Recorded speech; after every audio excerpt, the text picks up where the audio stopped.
ការសង្គ្រោះបឋមសម្រាប់មនុស្សពេញវ័យវិធីសាស្ត្រ CPR សម្រាប់មនុស្សពេញវ័យមានគោលបំណងសម្រាប់ក្មេងជំទង់និងមនុស្សពេញវ័យដែលមានអាយុចាប់ពី8ឆ្នាំឡើងទៅនៅចំណុចនេះដាក់បាតដៃរបស់អ្នកនៅលើម្ខាងទៀតហើយធ្វើការសង្កត់ទ្រូងនៅពេលនេះកែងដៃមិនត្រូវបានពុតទេហើយមុំនៃរាងកាយនិងដៃរបស់អ្នកស្ថិតនៅមុំស្ដាំ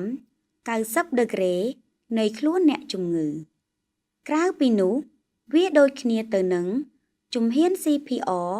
ដែលបានរៀបរាប់ខាងលើដូចគ្នាយើងនឹងរៀបចំតាមជំហានការសង្គ្រោះបឋម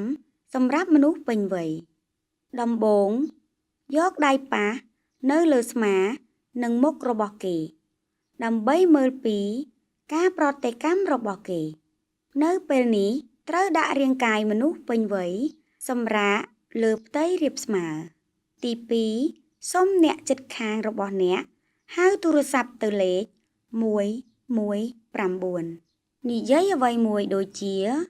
បងស្រីពាក់អាវពណ៌ខៀវឬបងប្រុសពាក់វ៉ែនតាសូមជំនួយពីពួកគាត់ឲ្យបានត្រឹមត្រូវនិងច្បាស់បើមាន AED នៅជិតនោះសូមស្នើសុំជំនួយឲ្យយក AED មកទី3ត្រូវពិនិត្យដង្ហើមនៅក្នុង10វិនាទីធ្វើម្ដងហើយម្ដងទៀតវិលជុំនៃការធ្វើ CPR ដោយការសង្កត់ទ្រូងចំនួន